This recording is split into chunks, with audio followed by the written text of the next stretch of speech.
Today we're starting our 3-step project of our watercolor pumpkins. So to begin today, you are going to get a piece of paper that is a little different than anything we've used. It's a watercolor paper. So at close look, you will see that it's a little bit thicker and it has a little bit of a texture to it. If you can feel the side that has that texture, that's the side you're going to want to start on. So this side to me is pretty smooth. I'm going to write my name on the back of that smooth side and I'm going to flip it over. At your tables you have some pumpkin handouts just to kind of get the idea of the shapes of pumpkins. Kids have asked, can we use circle tracers? No, you can't use a circle tracer. There's no perfect circle pumpkin. So on your paper, I encourage you to draw 1, 2, or even 3 pumpkins. So I'm going to use my paper the long way. If you want tall pumpkins, you could do that as well. And I am going to draw 2 pumpkins. So when I draw them, I kind of left a dent or a bump at the top to fit that stem in. So the stem kind of sticks in a pumpkin. I'm going to add 2 curved lines for that stem. And to give it kind of a 3-dimensional look, I'm going to add an ellipse at the end. And again, it can be bumpy. It shouldn't be perfect. That leaves me with plenty of other space on the other side of the paper to add my second pumpkin. I'm trying to scoot this in the video. I'm going to add it so it looks like it's behind this first pumpkin. So that means I'm not going to see this side of it. I'm going to start it over here, curve it around. I'm going to leave that little bump in for the stem. And then I'm going to finish it up at the bottom, which you can't really see. As I'm ready to add that stem, I could curve it in, I could curve it out, 2 curved lines and an ellipse. If you want to add leaves to your pumpkins, you could. If you want to add maybe one of those vines, you could do that. When you add vines, you want to make them 2 lines thick. That way, we'll be able to actually glue the vine. A couple things I want to check. So I'm going to flip this the other way so you can see my pumpkins are floating right now. So I need to add some kind of a ground line. It could be as simple as a line on the sides.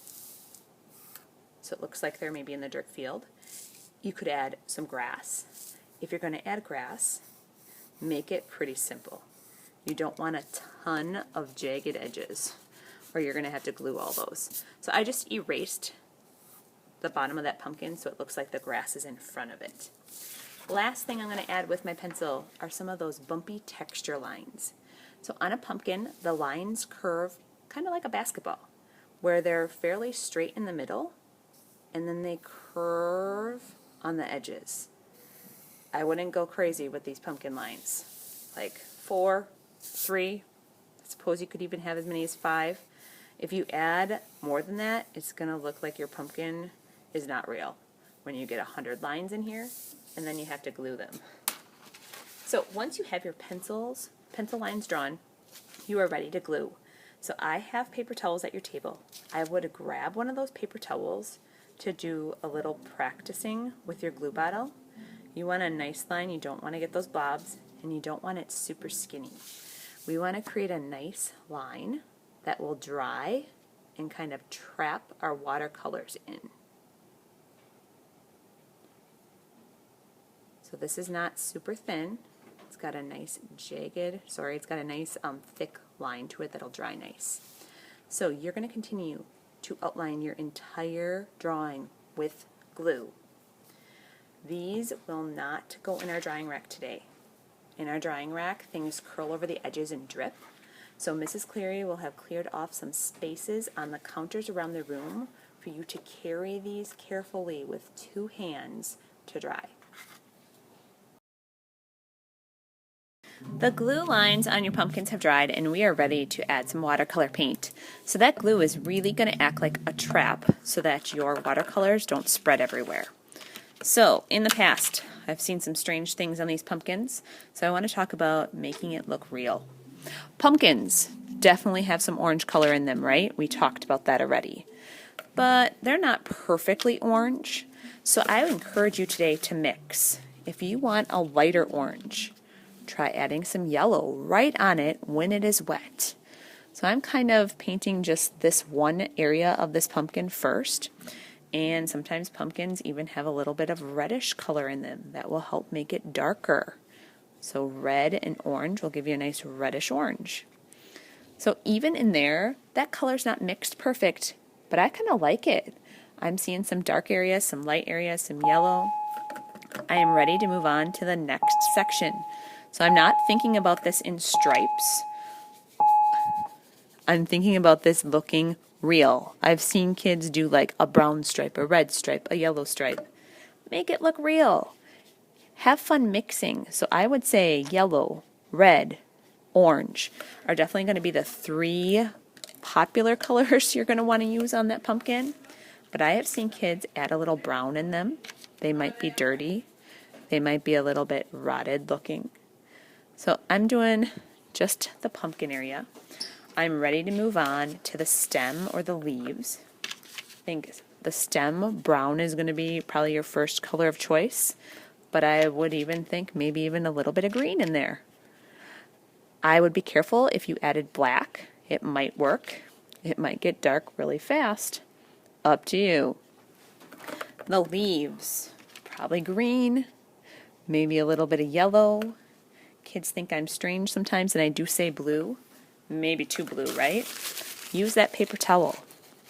You can blot it off. You can add layers on top of there. So right now that's really wet. I'm going to let that dry. The ground area.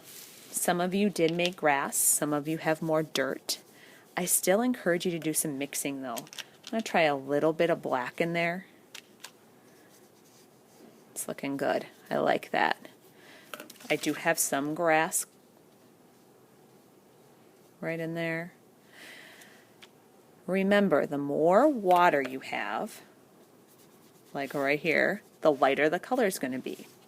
If I just go with paint, not adding any more water to my brush, it's definitely going to get darker. I have seen kids do some strange stuff as they're painting. They keep rubbing and rubbing and rubbing. At this point, I don't have enough paint on my brush.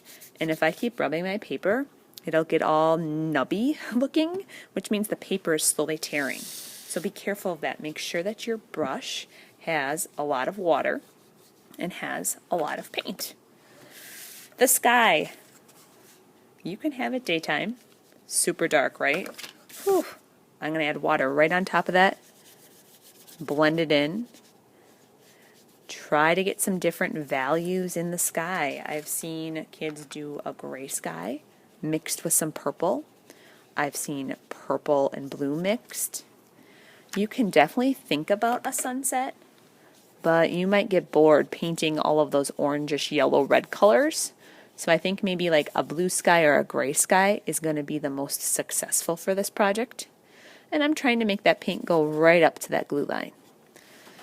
So as you're painting, you are going to get tons of values. I start to see them already drying in this area. I see some lights, some darks, some purples. That's awesome. That's what we're going for. When your entire watercolor painting is painted, it's going in the drying rack. The last day of our pumpkin watercolor project is finding the values. So before we start looking for values, we're going to want to outline the glue. So as you can see on this one, the glue line, we're going to outline with these thin Sharpies on both sides of the glue, all the way around. And then we're going to start to look for light values and darker values, which for some kids is easier than others. So with the glue line, in the past I've seen kids just outline one side of the glue. You want to remember that the glue is thick and it has an inside and an outside edge. It's going to make your pumpkin pop. Kind of something we've never done before with watercolors is to showcase off those values. So for this video, let's pretend that I have done all that glue outlining and now I'm ready to look for values. So if I look in this pumpkin area, let's look at this shape. I have an oops in there. I have a little green dot. I'm going to show that off. I'm going to outline it. I also see this line of where I maybe was mixing with red and then mixing with yellow. I'm going to outline that. I'm going to go right over the top of it. all the way down. And I see it going all the way down here. And I also see this line right here where the value changed. So I'm going to outline that. I see another oops I made. And I also didn't get that paint right to the glue line, so I'm going to outline that. Down here, same thing. I must have been working too fast. Oh, up here too. So I am outlining anytime I see a color change or an area that goes from an orange to maybe that reddish color. Those are the value changes.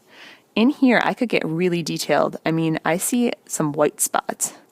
I really must have been in a hurry when I was making this one. Almost looks like little lightning bolts. There are like lines of color in here. You could outline all of those things. Some of you have a lot of value, some of you don't have as much as others. So as I continue, I'm hoping you can start to see the different values.